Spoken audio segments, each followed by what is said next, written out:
Hey guys, welcome back. Alrighty, Gingernut Biscuits. Okay, first thing you got to do is, I'll put the recipe below so you've got the exact ingredients down there, is you want to get some butter, brown sugar and golden syrup. So this is the golden syrup I use. Now if you've only got treacle, you can use treacle. If you've got only a little bit of each, just put a little bit of each in together. Alright, so you want to get those three in first. You want to put it on low heat and melt it. And once it's all melted down, turn it up a little bit because you want to really melt the sugar, so when you can't hear it grinding around anymore, it's perfect. In a bowl, you want to put your plain flour, your bicarb, your cinnamon, your ginger and your ground cloves in, and then mix all that up. So melt it down now. It's nice and hot. We've mixed in our flours and stuff. Alright, pour it all in.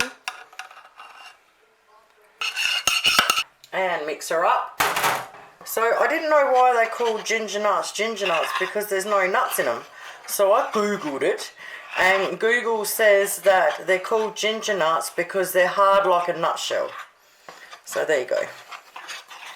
Alright, so mix it all in. We'll go to like a pasty dough. Alright, so at the moment it's hot, alright? So we're going to leave it sitting there until it's warm to touch. We want it still warm to roll them, but we do not want it hot, okay? So that literally took a couple of minutes to cool down. So maybe preheat your oven a little bit earlier.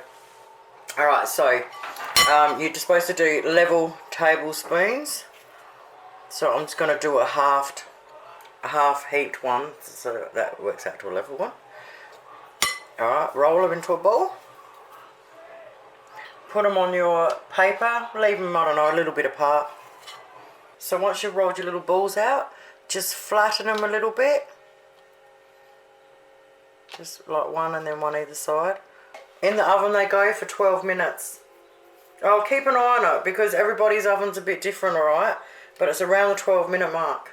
It smells amazing. Check these little beauties out. Alright, get them out.